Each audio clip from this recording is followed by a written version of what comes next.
y el calor en el invierno. Tu palabra. Excelente, hermanos, qué bueno. Nos alegramos entonces de que el hermano nos haya compartido su gozo. Y la Escritura dice que nos gocemos con el que se goza, así que si usted no estuvo allá, su gozo debe ser porque el hermano se gozó.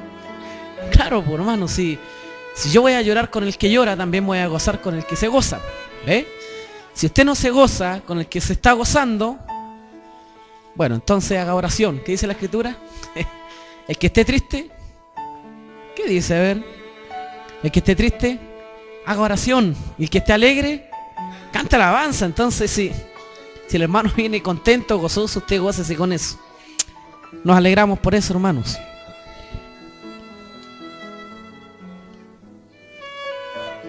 Hermano, compartamos una escritura en el libro de Hebreos. Hebreos entonces, capítulo 12.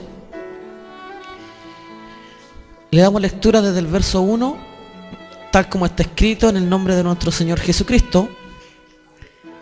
Por tanto, nosotros también, teniendo en derredor nuestro tan grande nube de testigos, despojémonos de todo peso y del pecado que nos asedia, y corramos con paciencia la carrera que tenemos por delante, puestos los ojos en Jesús, el autor y consumador de la fe, el cual por el gozo puesto delante de él sufrió la cruz, menospreciando el oprobio, y se sentó a la diestra del trono de Dios.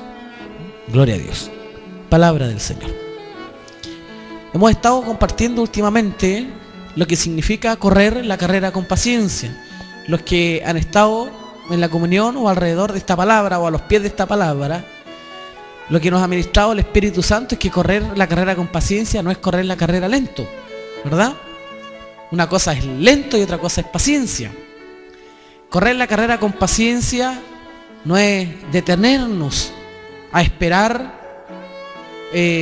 algo que provenga de Dios, como diciendo voy a detenerme en tal lugar a esperar que esto llegue. El correr la carrera con paciencia es correr con prontitud. Sigue siendo una carrera, sigue siendo un correr. Estuvimos nosotros el día domingo, bueno, está Marco acá, pero estuvimos con el hermano Marcos Parra allá en Penco, y estuvimos en dos congregaciones y con dos hermanos, y noté una diferencia, y que la palabra en el fondo no tiene variación, la palabra es siempre la misma, pero uno nota la diferencia entre los que corren con paciencia y los que corren lento. Y no importa cuánto conocimiento haya en un grupo de hermanos, no importa cuánta escritura haya en medio de una congregación, uno ve que han corrido lento porque es notorio. No hay un gozo por la palabra, no hay un hambre por la palabra, no hay un deseo por la disciplina, no hay un deseo por la enseñanza, pero sí está la prontitud por terminar sus propias carreras dentro de un lugar. Y sabe usted que de pronto todo esto que tiene que ver en el general de muchas congregaciones y denominaciones, es que todos ven una carrera religiosa dentro de una congregación y se torna una carrera que se puede alcanzar. Todos anhelan de alguna manera pastorado, algunos anhelan, no sé, el profeta, el evangelista, el maestro, y se torna una carrera personal. Y muchos van teniendo una carrera personal dentro de la iglesia. Pero correr la carrera no tiene que ver con un mensaje a una persona en particular.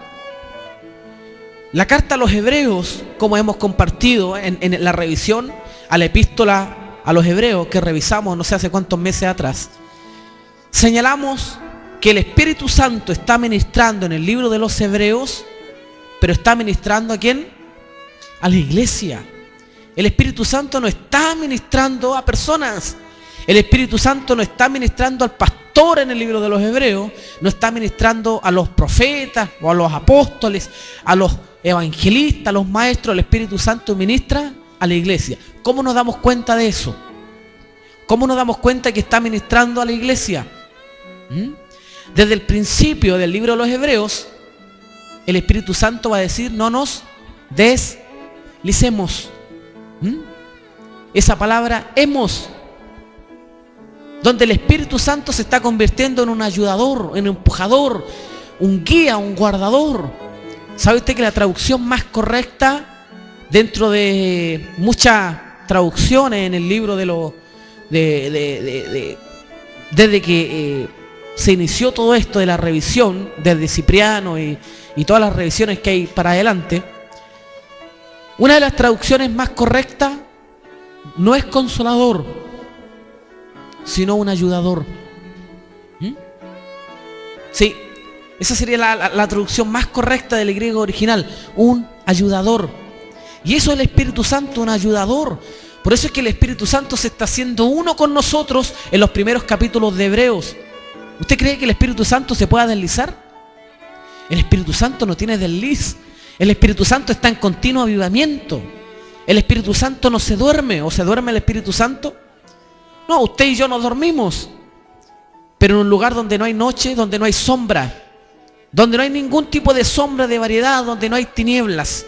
La Escritura va a decir, el mismo Cristo dice, ¿tiene alguna relación la luz con las tinieblas? ¿Qué comunión hay? Ninguna. Entonces el Espíritu Santo no está en tinieblas. No hay tiniebla en el Espíritu, ¿verdad? Y desde el principio que nosotros conocemos, el Espíritu Santo, ¿dónde andaba? Sobre la faz de las aguas. Estaba en avivamiento, el Espíritu Santo ya estaba haciendo algo. Entonces el Espíritu Santo nunca se ha dormido, el Espíritu Santo siempre ha estado en avivamiento. ¿Habrá un desliz entonces en el Espíritu? ¿Se habrá distraído en algún momento el Espíritu? Pero sin embargo se hace uno con la iglesia y dice, no nos deslicemos. No nos deslicemos. Aquí dice, corramos con paciencia. Corramos con paciencia la carrera que tenemos por delante. Y es una palabra del Espíritu, ¿a quién? A la iglesia. Si oyeres hoy su voz, ¿quién está hablando allí? ¿Quién está hablando? El Espíritu Santo. Esa palabra declarada en el libro de los Salmos que fue a disfrutar el hermano allá en Castro. Una escritura de los Salmos. ¿Quién comenzó a hablar allí desde los Salmos? El Espíritu Santo hablando. Si oyereis hoy su voz, no endurezcáis vuestro corazón. ¿Sabe por qué dijo esa palabra? ¿Sabe por qué el Espíritu Santo dice, si oyereis hoy su voz, no endurezcáis vuestro corazón? ¿Por qué? Somos ovejas de su prado. Por eso es que no podemos endurecer nuestro corazón. Si oyéremos su voz, no endurezcamos nuestro corazón, dice. Porque somos ovejas de su prado. Entonces le está hablando a su iglesia. No le está hablando al mundo, no le está hablando al que nunca va a creer, no le está hablando al que nunca va a ejercer fe, le está hablando a sus ovejas. Hermanos, el que corramos con paciencia y que nos despojemos de todo peso del pecado que nos asedia y que de pronto se torna un poco complicado, se genera un conflicto. Cuando vemos, como el hermano Andrés decía, en mi trabajo veo de pronto la acechanza de Satanás. ¿Y quién no puede percibirla? Yo creo que de una u otra manera cada uno de ustedes logra de pronto percibir esa acechanza. Bien dice la Escritura que hay un pecado que nos asedia. ¿Quién sabe lo que es eso? ¿Asedia?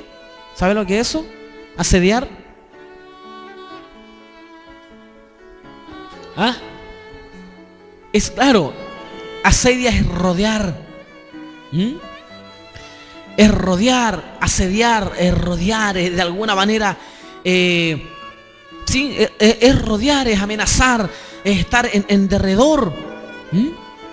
Por eso dice, por tanto nosotros también teniendo ¿dónde? En derredor, o sea, alrededor de nosotros, nuestro tan grande nube de testigos, despojémonos de todo peso y del pecado que nos asedia. El pecado está constantemente asediando, hermanos. El pecado está asediando, el pecado se hace notorio muchas veces alrededor nuestro. La Escritura dice que el mundo entero está bajo el maligno. ¿Sí? Y al estar el mundo entero bajo el maligno, entonces hay un pecado asediándonos. Hay un pecado rodeándonos. Hay tinieblas que están alrededor nuestro. hay oscuridad, hay sombras. Pues si yo estoy en un cuarto oscuro, hermanos, o cualquiera de ustedes está en un cuarto oscuro y no entra ninguna luz, usted enciende un fósforo, ¿verdad que las tinieblas se disipan? La oscuridad se va, pero sigue estando alrededor. Usted enciende la luz y usted tiene la luz en ese momento, pero las tinieblas están en derredor. Por eso bien decía el hermano Andrés, que el objetivo de Dios es tomarse todo. Va a llegar el momento en que todo será puesto bajo sus pies. La Escritura dice que en el momento de su venida, los hombres, eso aparece allí en Apocalipsis, van a rogar que las piedras, las rocas les caigan encima porque no van a soportar la luz. Porque la luz lo va a llenar todo. Lo va a llenar todo, hermanos. En este momento, por un breve tiempo, el pecado o Satanás y los ángeles que cayeron al principio fueron encerrados en cárceles de oscuridad. Es por un breve momento. ¿Qué entendemos con esto? Es que por un breve momento hay cárceles de oscuridad, o sea, hay oscuridad. Algunos piensan que el diablo inventó la oscuridad, que el diablo inventó las tinieblas. No es así. Dios hizo las tinieblas, el mismo que hizo la luz hizo las tinieblas. Pero ¿sabe para qué hizo las tinieblas? Para encarcelar a Satanás y a todos los ángeles que cayeron juntamente con él. ¿El objetivo cuál era? Que nunca más le resplandeciese la luz. Eso aparece allí en el libro de Judas. Para que nunca más le resplandezca la luz a Satanás y a los ángeles que cayeron al principio, Dios los encerró en cárceles de oscuridad. Así que por un breve momento la oscuridad estará en derredor nuestro. Por eso va a decir, despojémonos de todo peso y del pecado que nos asedia. ¿Y cómo nos despojamos? ¿Cómo nos apartamos? Bien dice el hermano, cantemos alabanza y él oirá. Bueno, la Escritura dice que para que el diablo huya, ¿qué debemos hacer? Resistir al diablo. Y éste huirá de vosotros. Pero antes de resistir al diablo, ¿qué dice? Someteos a Dios. Someteos a Dios. Colóquense bajo el alero de Dios. No podemos resistir al diablo, no podemos cantar alabanza, no podemos hacer una oración efectiva si es que primero no nos sometemos a Dios. Y ese es el propósito de Dios, provocar sometimiento en cada uno de nosotros. Pero no sometimiento solo en nuestro carácter. No sometimiento solo en aquellas cosas que nosotros vemos como negativas, sino sometimiento aún en aquellas cosas que nosotros consideramos positivas. En las cosas buenas que nosotros consideramos que yo lo he hecho bien, si yo estaba haciendo bien en esta tarea. Yo no he fallado nunca a las reuniones. Yo he estado constantemente, yo he sido el brazo derecho del hermano, hemos trabajado juntos. El sometimiento aún de aquellas cosas que nosotros consideramos buenas, tal como el apóstol Pablo tuvo que hacerlo en su momento. Dice la Escritura que el apóstol Pablo era celoso. Y el celo no era provocado porque, no sé, pues él quería destacar entre sus pares. No, porque tenía un conocimiento, porque había un conocimiento que estaba, una información, había un conocimiento profundo que él tenía de las profecías, instruido ahí a los pies de Gamaliel. Entonces, había un celo natural por causa de lo que él conocía, logros, éxitos que había alcanzado y que en algún momento el Espíritu Santo tuvo que convencerlo que ninguna de esas cosas servían delante de Dios. Hermanos, nada de lo que nosotros consideremos bueno, positivo, nada de lo que nosotros consideremos como, oh, Dios me llamó porque en realidad Dios sabía que yo le iba a servir en esto. Dios sabe quién soy yo. Lo compartimos en el Congreso. A veces pensamos que Dios tuvo una tremenda ganancia cuando nos llamó, ¿verdad? ¿Por qué? Porque antes que nosotros naciéramos, nuestros padres ya eran cristianos. sé, por decir algo, los que sus padres ya eran cristianos. Cuando Dios me llamó, mis abuelos también eran cristianos. Mis bisabuelos eran cristianos. Somos hijos de Abraham, discípulos de Moisés. A Dios no le sirve nada de eso, hermanos.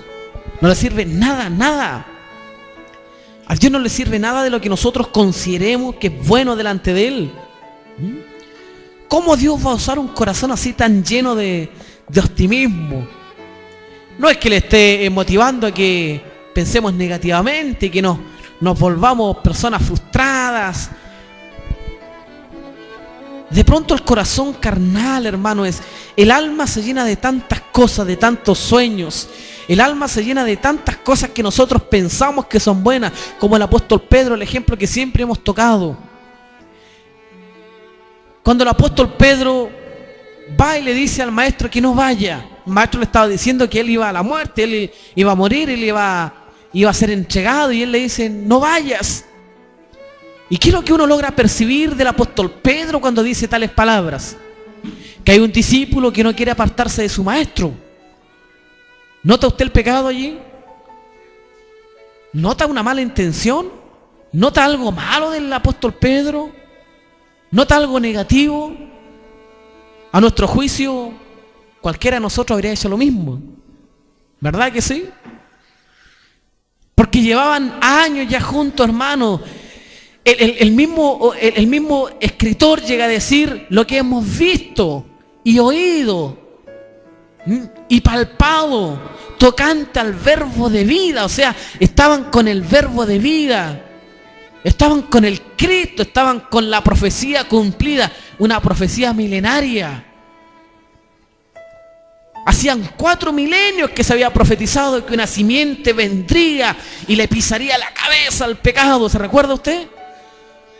Una profecía esperada y todos la esperaban. ¿Se recuerdan cuando Cristo resucitó al hijo de la viuda?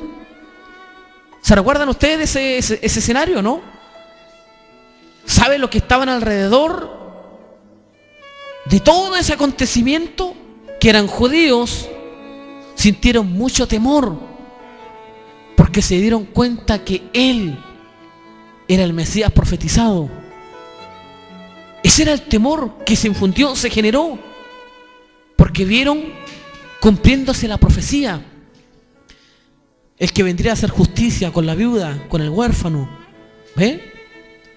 Y lograron ver al Mesías profetizado durante 4000 años.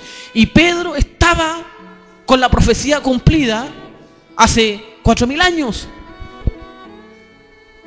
¿Qué haríamos nosotros, hermanos, después de habernos deleitado con su palabra?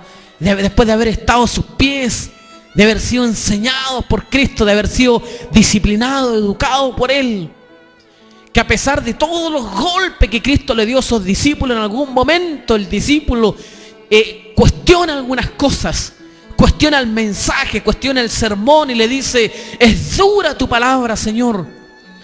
Sin embargo, el maestro, ¿qué le dice? ¿Se quieren ir ustedes? Váyanse ustedes también. ¿Y qué es lo que hace el discípulo? ¿A dónde iremos? Si solo tú tienes palabra de vida eterna. O sea, el discípulo ya estaba esclavo de esas palabras. El discípulo ya se había esclavizado.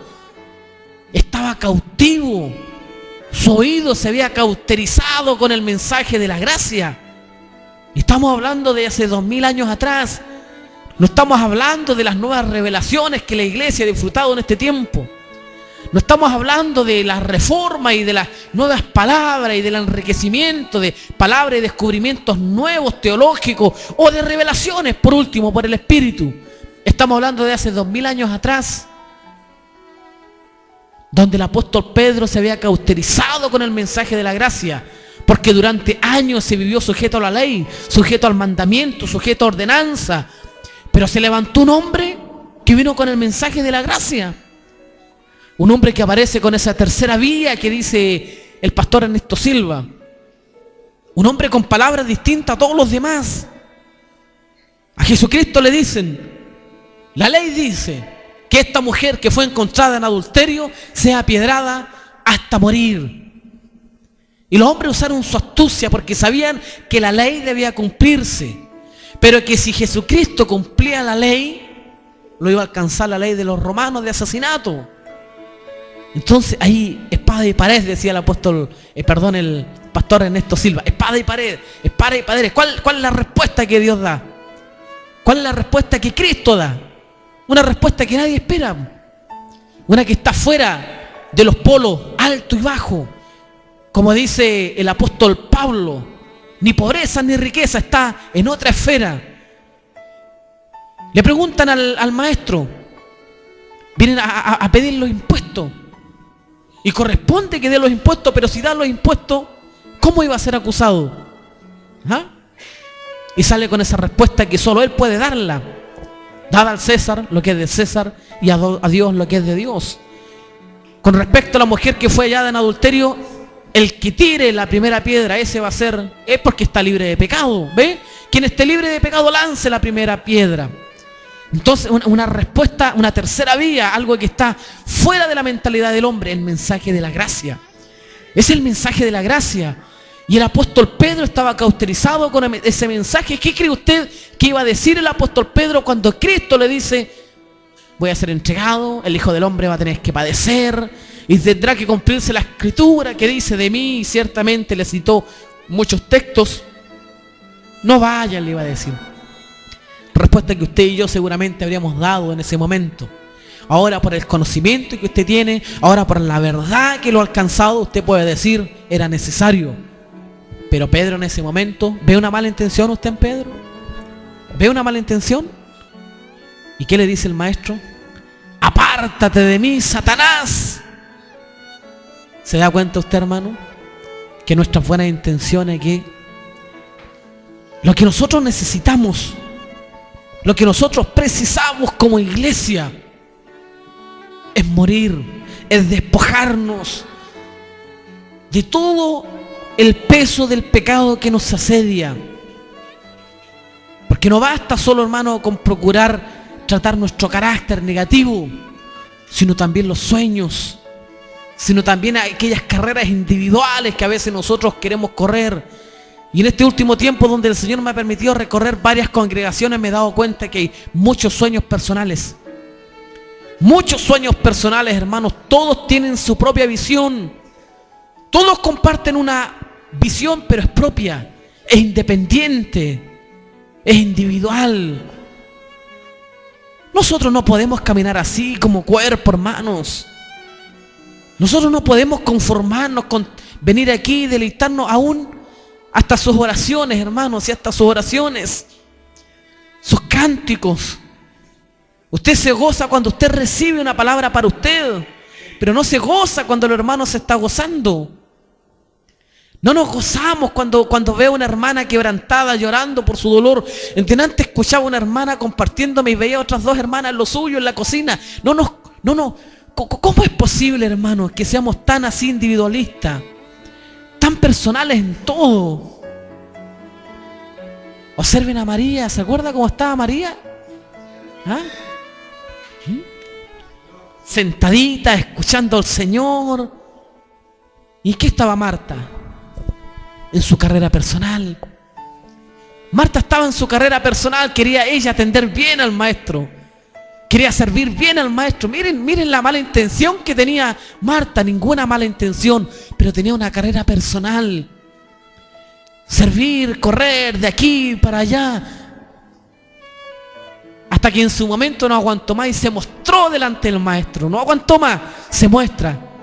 Maestro, ¿por qué no le dice a María que por favor me ayude un poco con mis quehaceres? Yo ando de aquí para allá. Y mostró su tarea, mostró su carrera, mostró todo lo que estaba haciendo. ¿Y qué le dice el maestro?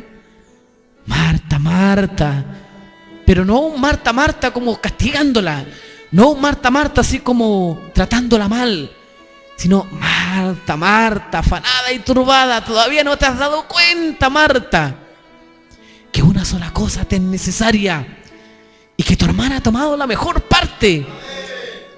Es correr la carrera con todos nosotros juntos. ¿Lo entiende usted? Una sola cosa es necesario, hermanos, iglesia. Una sola cosa es necesaria.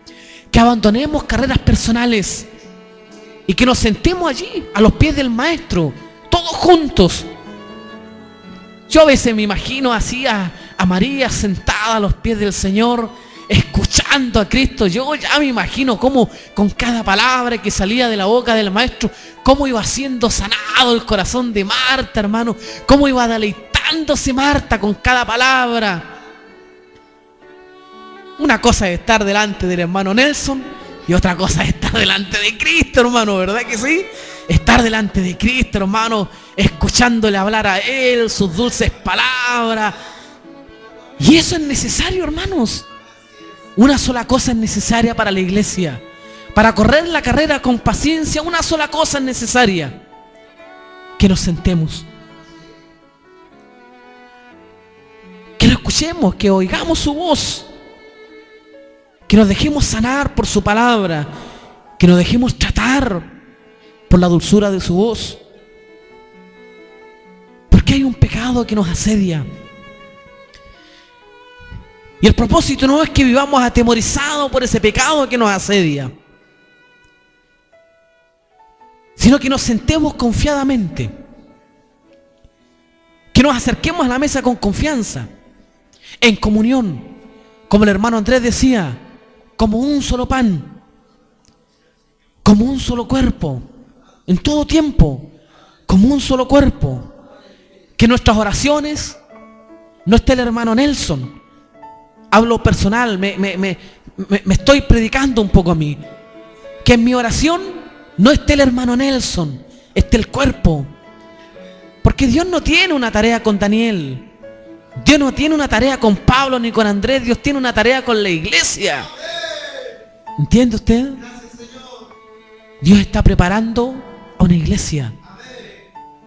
Y aquí está lo que nos va a costar un poquito. ¿Sabe qué? Que no somos nosotros solamente la iglesia, sino que el pecador que está afuera es iglesia también. ¿Ve? El que está atrapado en el alcohol es iglesia también. El que está drogadizándose allí en la esquina es iglesia también. Y allí debería estar también puesto nuestro corazón. También debería estar nuestra búsqueda. Porque es iglesia. Porque debiéramos nosotros procurar que el cuerpo esté completo. Porque cuando la hermana prepara el pan no trae la mitad, trae el pan entero. Y eso habla de que el cuerpo está entero, aunque estemos aún en ignorancia o en desobediencia. Por tanto, nosotros también, teniendo en derredor nuestro tan grande nube de testigos, despojémonos, hermanos, esa palabra. Guardémosla en nuestra mente, en nuestro corazón. Despojémonos. Despojémonos. Porque es imposible, hermanos, que nos deleitemos, que disfrutemos, que podamos disfrutar de la libertad de Cristo si aún no nos hemos despojado. Por eso es que en el Congreso una de las cosas que compartimos el día domingo fue que el apóstol Pablo nos enseña para un excelente servicio es que nosotros seamos transformados por medio de la renovación de nuestro entendimiento. Si no opera la transformación por medio de la renovación de nuestro entendimiento, no podemos ofrecer un buen servicio a Dios. Vamos a ofrecer un servicio egoísta delante de Dios. Vamos a ofrecer un servicio individualista delante de Dios. Vamos a participar de la cena del Señor y todos vamos a decir somos un cuerpo, pero hay cosas nuestras que son propias nuestras y de nadie más. Porque de pronto cuando estamos con algo rico en la mesa, la familia,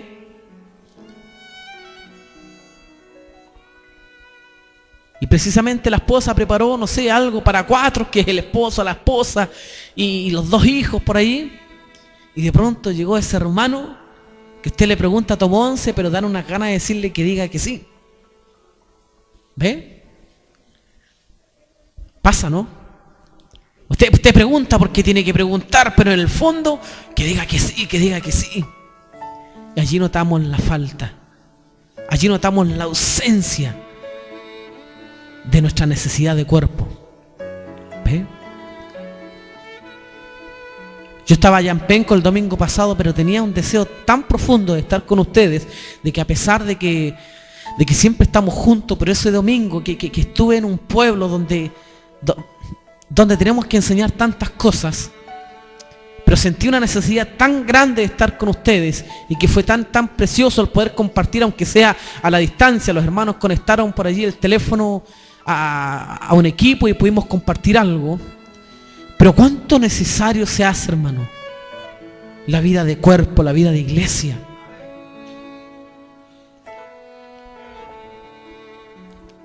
Otros hermanos allá, los hermanos Iturra, hermanos que ustedes conocen ya, y que son dos familias y que tienen un conflicto tremendo, hermano, tremendo, por cuestiones familiares.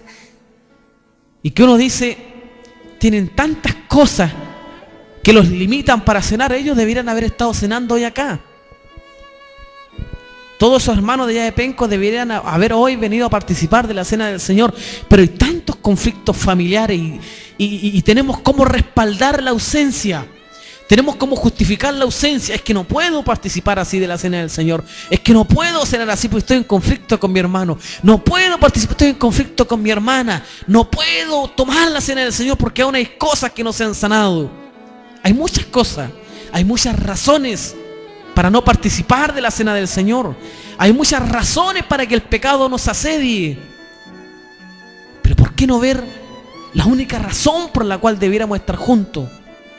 ¿Por qué no ver la única razón por la cual nosotros debiéramos participar con alegría de la cena del Señor? Cristo. Cristo es la única razón. Jesucristo es el único motivo por el cual una familia en enemistad debería estar junta, participando con alegría, partiendo el pan, bebiendo la copa. Lo mismo que ustedes, como cuerpo, como partes, como coherederos. Esa palabra, hermano, que poco peso tiene en nosotros. Coherederos. Los más pequeños, el más nuevo, el más viejo, todos coherederos de la misma gracia. Coherederos de las mismas promesas.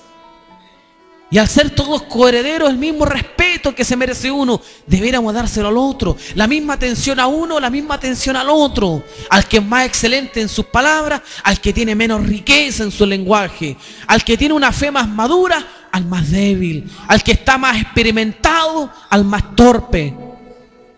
Coherederos.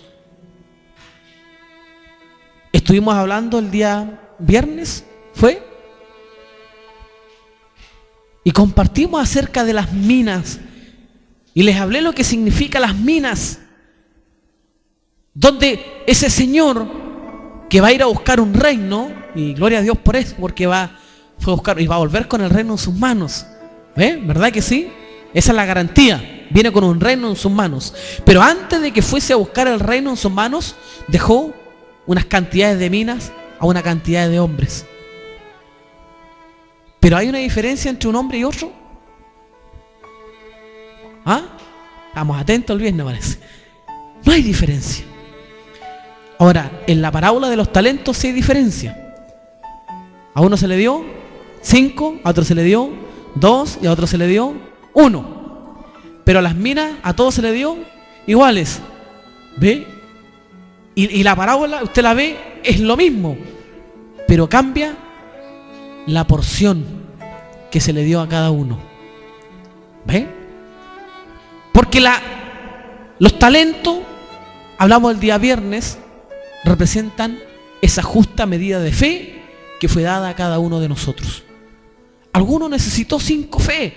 No quiero hablar de número en realidad. Hay otros hermanos dedicados a toda esta cuestión de la numerología. Pero esos 5 talentos representan una fe más grande. ¿Eh? Esa una fe que probablemente no es tan grandiosa para alcanzar otras cosas que habían que alcanzar en el reino. Y una, a lo mejor, era un hombre de poca fe. Pero eso representan los talentos. Y la fe debe dar productividad, ¿sí? De eso se trata. Dios es un Dios que busca frutos, ¿o no? ¿O Dios no busca frutos? Dios busca frutos. ¿Y sabe qué? Dios va a buscar frutos en el momento en que usted no espera. No que usted no espera, sino en el momento en que usted no espera. Porque ¿cuándo fue a buscar higo? en la higuera? ¿Cuándo no era tiempo ni... ¿Ve? Fuera de tiempo. Fuera de tiempo. ¿Sí? Pues fuera de tiempo el Señor va a venir a buscar fruto en usted y vamos a tener que dárselo. ¿Sabe por qué? Porque Él los colocó. Y usted no puede negarle fruto a Él. Por eso cuando Dios llama a un hombre, usted no puede negarse. Por eso es que hemos estado hablando con el hermano que está acá y yo le he dicho de que Dios manda.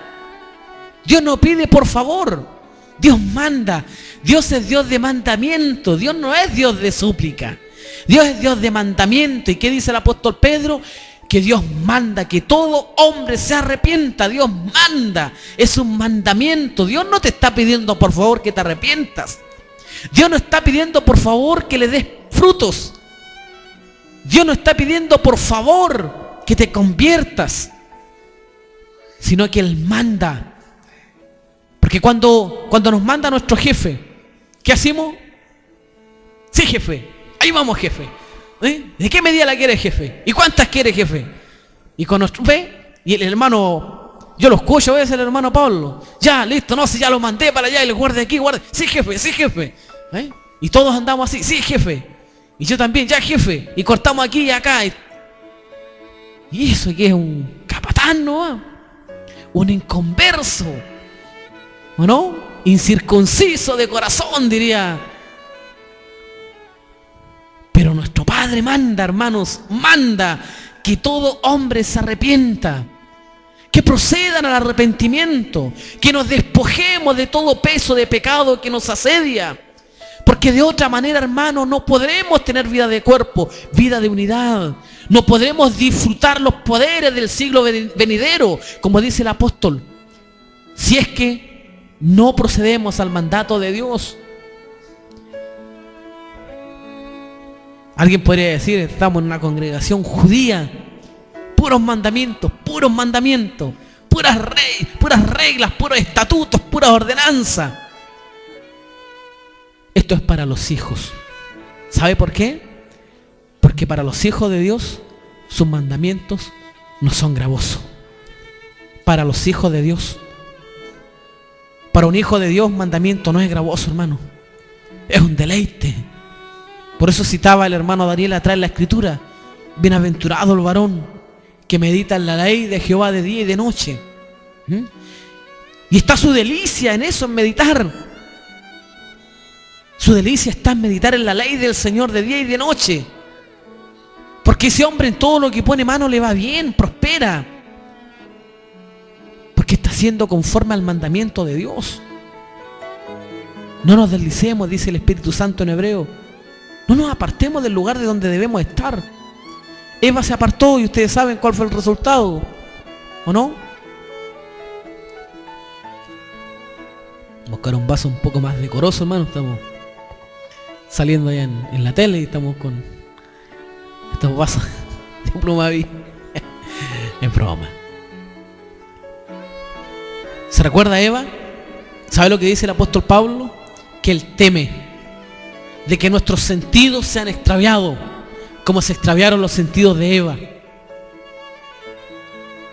Y Eva, y uno dice, pero si en el fondo es la serpiente la astuta, y la serpiente podría haber engañado a Adán igual nomás.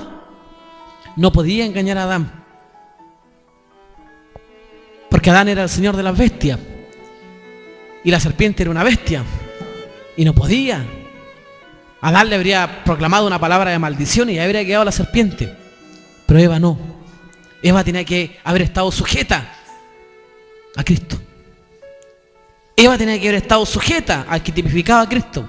La iglesia tenía que haber estado sujeta en esa hora a Cristo, pero no se sujetó, sino que abandonó el lugar que le correspondía, se apartó de su marido y fue a donde no tenía que ir.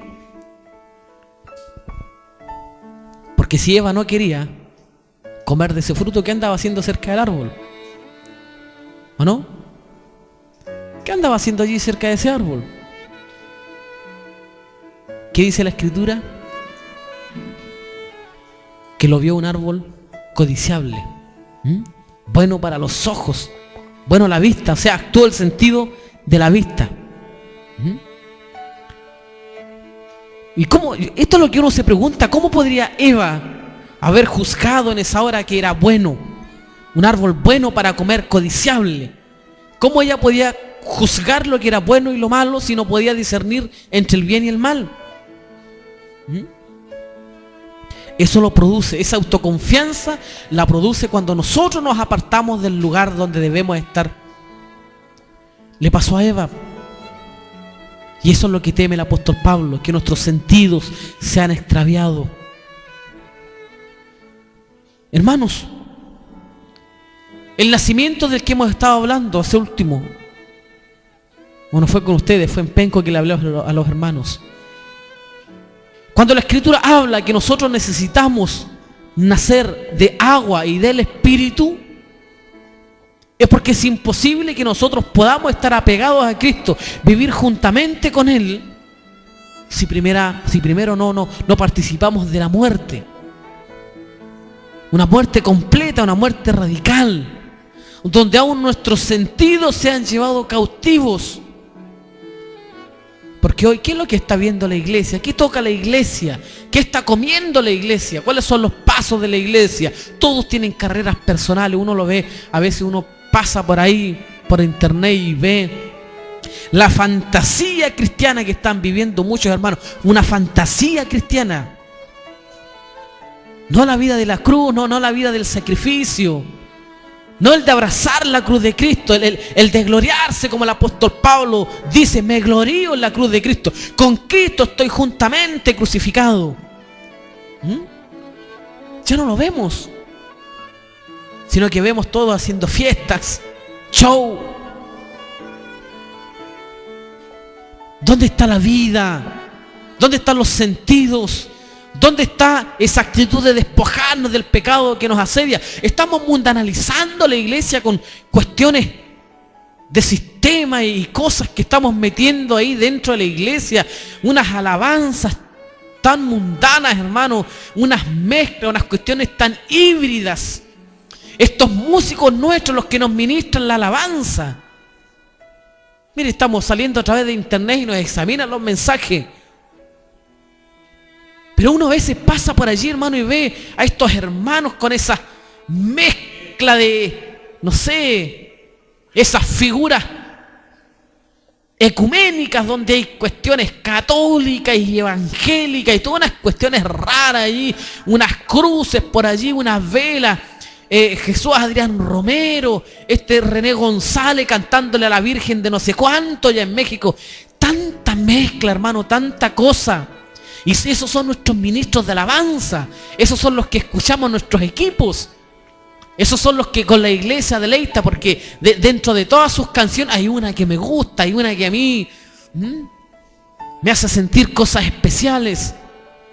¿Sabe lo que dijo un hermano cuando estábamos después del congreso en una mesa? Yo no sé cuántos escucharon. Estuve 2 semanas en el campo batallado porque ese pastor me dejó botado y comencé a pensar y dije, ¿qué voy a hacer ahora? ¿Voy a tener que volver a la iglesia donde estaba antes? ¿Volver a escuchar esos cánticos aburridos? Dijo. Yo no sé quién estaba conmigo en esa hora cuando mencionó eso, varón. ¿Volver a mi iglesia donde estaba antes a escuchar esas canciones fome? No, dije yo, así que... Hermano, ¿qué están viendo los hermanos? ¿Están siguiendo a Cristo por una alabanza entretenida? ¿Están siguiendo a Cristo porque en un lugar las alabanzas son preciosas? ¿Están siguiendo a Cristo porque hay una buena elocuencia? Hacen falta esos hermanos viejos, esos pentecostales. Eran inamovibles, hermano, inamovibles. Usted no los sacaba de su congregación ni a palo, esos hermanos. Fieles. Esta es mi cuna y aquí me quedo a 40, 50 años. Se quedaban dormidos los viejos atrás, ya no podían ni pararse. Y ahí estaban. A mí me tocó estar hace años atrás en una congregación así en Pehuen. Unos viejitos quedándose dormidos atrás. Y allí estaba yo. ¿Y por qué no están acostaditos en sus camitas estos viejitos? Y viejitos, pasando frío. Y allí estaban, inamovibles y deleitados cantaban y en la alabanza y unos cánticos ahí. Cuando anuncie el arcángel, oiga, unas alabanzas que a usted le llegaba a dar sueño. Y allí estaban los viejos, fieles, hermano. Y usted le buscaba por todos lados y no le encontraba falta a esos viejos porque eran derechitos. Derechos los viejos. Yo le habría sacado los puros bigotes, pero eran derechitos los viejitos. Fieles, fidelidad. Nosotros debemos seguir a Cristo porque Él ha sido fiel con nosotros. Nosotros debiéramos serle fiel a Él porque Él ha sido fiel en todas las instancias de nuestras vidas. Nosotros debiéramos considerar sus mandamientos porque Él no tuvo ningún mandamiento. Él no tenía obligación de recogerte a ti. Él no tenía ninguna obligación de recogerte. Él te podía haber dejado tirado. Es más, los ángeles, del cual dice la parábola, esos siervos que fueron donde el Señor que había, oye, ¿no sembraste tú trigo? Y hay también cizaña. Déjanos que vayamos y cortemos la cizaña. Se postularon para venir a cortarte la cabeza a ti y a mí.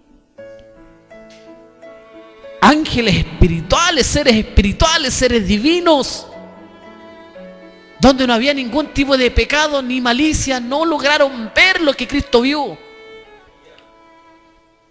Y Él podría haber dado la orden y tú y yo habríamos, ¿dónde estábamos tú y yo en esa hora cuando los ángeles, déjanos irnos y cortamos nosotros toda esa cizaña? ¿Dónde estaba yo? Seguramente yo bebiendo por allí con un grupo de amigos. ¿Dónde estaban ustedes? ¿En qué inmundicia estábamos cada uno de nosotros cuando sus ángeles dijeron, déjanos ir a cortar? ¿En qué pecado estábamos? Pero Él déjalo que crezca junto. Porque no sea que por cortar la cizaña cortes también el trigo. Y se habrían equivocado. Habría venido un ángel y habría mirado a Nelson, este borracho y drogadicto, corte de cabeza. Por eso tú debieras seguir en fidelidad a Cristo. Porque Él no tenía ninguna obligación de recogerte, pero te recogió. Él no tenía ninguna obligación de hablarte, pero te habló. Él no tenía ninguna obligación de hacerse cercano a ti, pero se acercó. Estábamos lejos. El apóstol Pedro decía que la promesa era para los que estaban lejos también. Estábamos lejos, hermanos, lejos, muy lejos, no solo en distancia, también en tiempo. 2000 años, hermano, en tiempo, pero sin embargo, Él se hizo cercano a nosotros. Por esa razón, tú debieras serle fiel. No importa, hermano, que el mundo esté entero bajo el maligno. No importa cuánto pecado nos asedie. No importa cuánto pecado nos amenace, no importa que Satanás se vea cercano. No importa, hermanos. La Escritura dice y nos promete así, que el pecado nunca más se enseñoreará de nosotros. Nunca más, hermanos. Y eso deberá darnos confianza, caminar confiado, seguro, participar como cuerpo, todos uno en esta hora, de que el pecado no va a tocar a este grupo, de que el pecado no va a tocar a su iglesia, de que Satanás ya perdió su poder. Él ya no tiene eficacia con nosotros. Él solo tiene que andar alrededor. Él no puede acercarse, no puede meterse dentro de este pan. Miren, este pan no tiene levadura. Ya no se metió, ya no puede hacer nada con este pan. La levadura ya no puede introducirse. Y si la levadura se introduciera, el pan no va a ayudar, porque el pan ya se coció. ¿Entiende usted? Aunque se meta, no importa que a veces cometamos errores, hermano, y el pecado se vea amenazante, no va a ayudar la masa, hermano. ¿Sí? Por eso es que nosotros debemos seguir así a Cristo, en esa fidelidad, por causa de la fidelidad que Él ha tenido con nosotros. No por otra razón, hermanos. Satanás ya perdió su poder, perdió la eficacia que tenía. ¿Se recuerda de la parábola de ese hombre fuerte? Un hombre fuerte se siente seguro en lo que tiene, y mientras tenga lo que tenga se va a sentir seguro, y todo lo que posee, porque está seguro en lo que posee, lo que tiene. Pero luego viene otro más fuerte y le quita las armas en las que confiaba. ¿Se recuerda esa escritura? Pues Satanás es ese hombre fuerte y confiaba en esas armas que él tenía. ¿Y sabe cuál era la arma en la que él confiaba? El pecado que tú habías cometido. Satanás confiaba en esa arma, en el pecado que tú habías cometido. En ese pecado, en esa arma confía César Satanás. en ese pecado, en esa maldad que en algún momento nosotros cometimos, en eso confiaba Satanás. Pero luego vino otro más fuerte y le quitó las armas en las que le confiaba. ¿Y qué dice Juan el Bautista? Es aquí el Cordero de Dios que quita el pecado del mundo. Y Él quitó el pecado de nosotros. Y lo quitó para siempre, hermanos. Para siempre. Así que por eso es que hoy que nos hemos venido a acercar a la mesa, no hay ninguna excusa para que no participemos de la cena del Señor. No hay ninguna excusa para que partamos el pan. No hay ninguna excusa para que bebamos de la copa. ¿Sabe por qué? Porque estamos en paz con Dios, hermanos. Hemos sido reconciliados con Dios. El pecado ya no está en nosotros, hermanos. No importa cuánto nos asedie el pecado, no importa que el mundo esté entero bajo el maligno. Él ya quitó el pecado de nosotros. Despojémonos, hermanos, no le haga caso al pecado que nos asedia. ¿Sí? Por tanto, nosotros también, teniendo en derredor nuestro tan grande nube de testigos, despojémonos de todo peso y del pecado que nos asedia y corramos con paciencia la carrera que tenemos por delante. Y aquí, hermano, viene este antídoto tan precioso. Esta es como la medicina que un día les dije para los cansados, para los que en algún momento sienten la fatiga, para los que no pueden levantarse, para los que les cuesta, ¿sí? Para los que no pueden endechar de alguna manera, para los que les cuesta levantarse con una alabanza. Yo me he despertado así con una alabanza. ¿Ustedes se han despertado con una alabanza en sus labios? ¿Sí? Pues también me he despertado no con una alabanza. También me he despertado con tristeza, porque no puedo, porque no lo he hecho bien.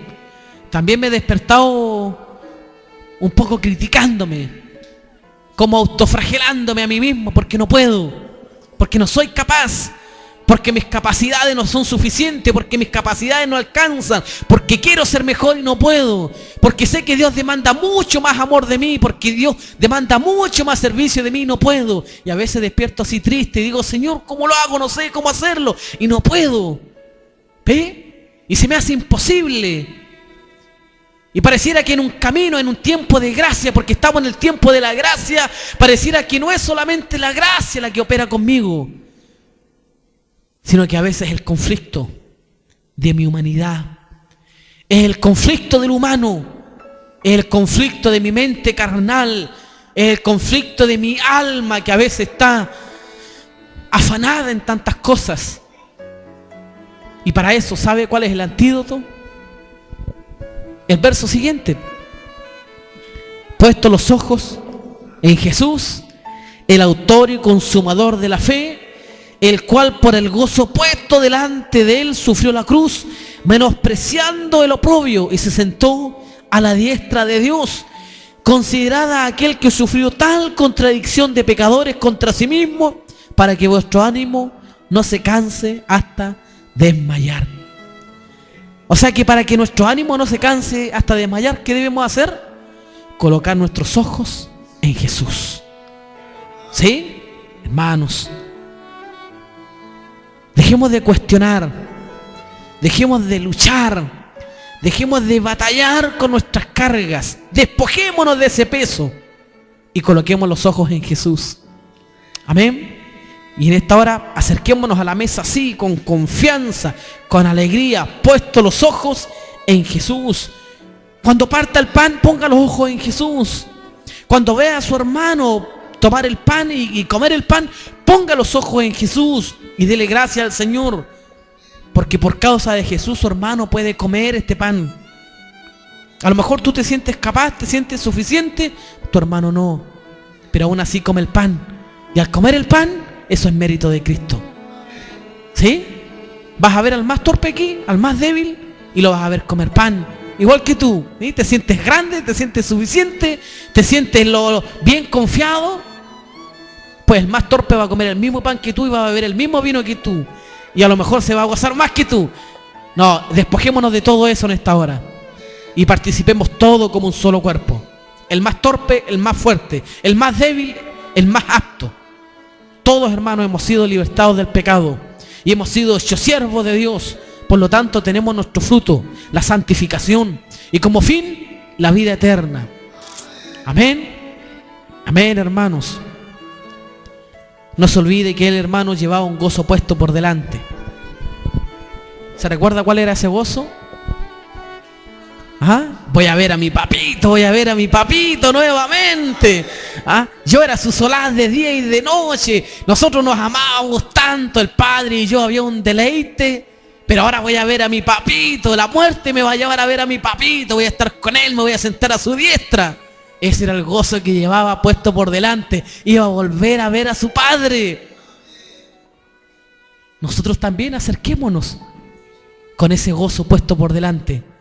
No solo vamos a ver al Padre, sino que también vamos a ver al Hijo. Y nuestra comunión es con el Padre y con el Hijo, gloria a Dios. Porque nuestra comunión no es con la iglesia evangélica. Nuestra comunión no es con los hermanos. Nuestra comunión es con el Padre y con el Hijo. Y llegaremos a estar delante de Él, con el Padre y con el Hijo. Y al que venciere, ¿qué dijo Él? Le daré que se siente conmigo en mi trono, así como yo me he sentado con mi Padre en mi trono. ¿Ve? El más torpe aquí va a vencer igual. ¿Por qué? Porque no depende de ustedes, depende del camino de santidad donde fuimos parados. Porque el que transite por ese camino no se va a extraviar, ni por torpe que sea, hermano, no va a ser apartado del camino. Así que con esa confianza vamos a cenar en esta hora, con alegría, con gozo. Amén. Vamos a invitar al hermano Daniel entonces, que nos coopere con el servicio.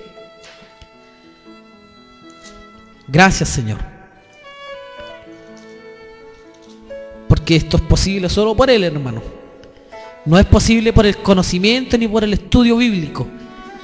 Esto es posible solo por Él. ¿Eh?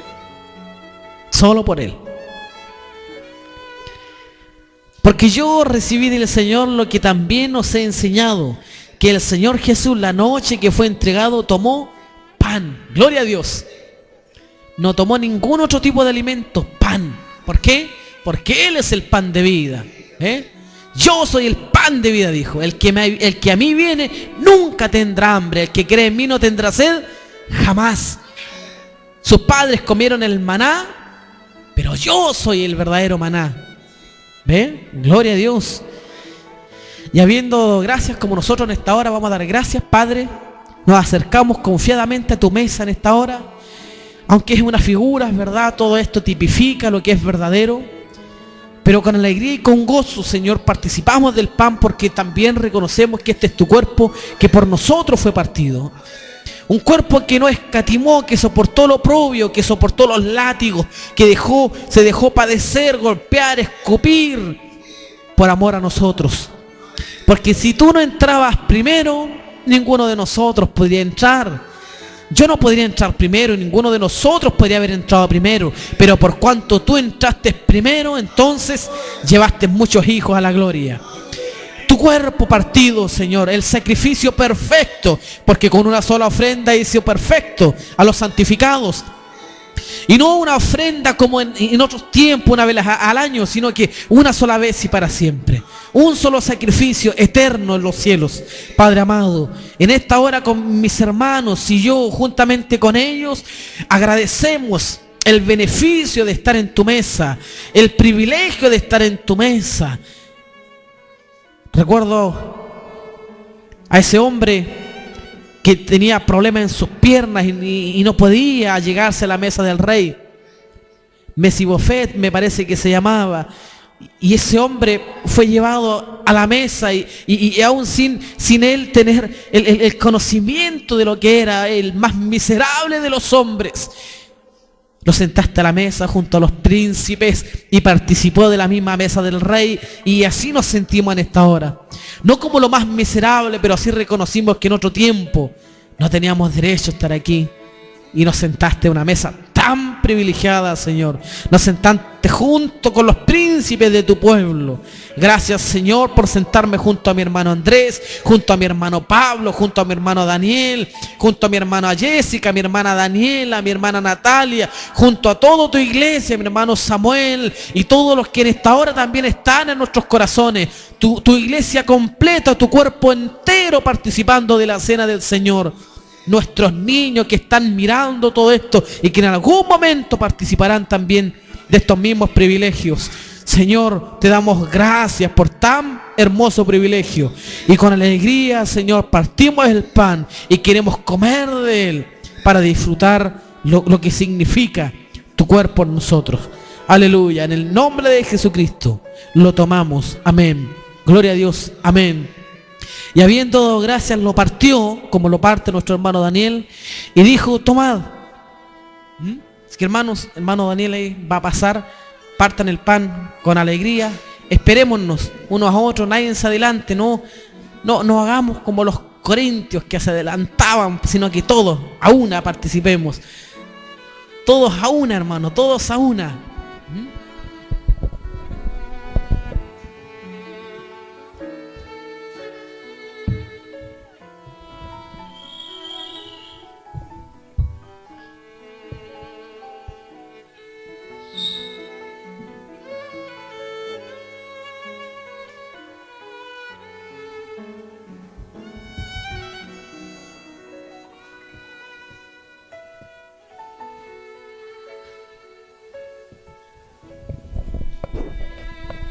Aleluya. Gloria a Dios. Es precioso su cuerpo, hermano. Y su cuerpo somos nosotros, así que la iglesia es preciosa, hermano. Asimismo, hermano, tomó también la copa después de haber cenado, diciendo, esta copa es el nuevo pacto hecho en mi sangre. Haced esto todas las veces que la bebiereis en memoria de mí. Así pues, todas las veces que comiereis este pan y bebiereis esta copa, la muerte del Señor anunciáis hasta que Él venga. Hermanos, este es el nuevo pacto. Este es el nuevo pacto hecho en su sangre. Así que, hermanos, con mucha alegría, con mucho gozo, sabiendo que no cualquiera puede participar de este nuevo pacto, solo los recogidos. ¿Ven? ¿O se sienten merecedores? ¿Se sienten merecedores? Está como un día estuvimos en Concepción con el hermano Andrés, una conferencia del, ¿cómo se llama el hermano? Ya, ese hermano, ¿sabe lo que dijo? Que el cielo está lleno de vencedores, ¿verdad? Al que venciere le daré que se siente. Pero ¿sabe quiénes son los vencedores? Los derrotados. Los derrotados, hermanos. El cielo está lleno de derrotados, hermano. Así que nos sentimos de alguna manera merecedores de nada, ¿verdad que no? ¿Verdad que no? Los recogidos, los orgullosos, no, los altivos, no, los recogidos, los que estaban botados por allí. A esos Dios trajo y los sentó a la mesa y lo hizo beber de un nuevo pacto. Un pacto que ni los más grandes de los reyes pueden participar, hermanos. Usted y yo sí. ¿Qué le parece? ¡Qué alegría! Gloria a Dios por eso. Gloria a Dios. Es como aceite sobre mis heridas. Es el agua en el desierto y el calor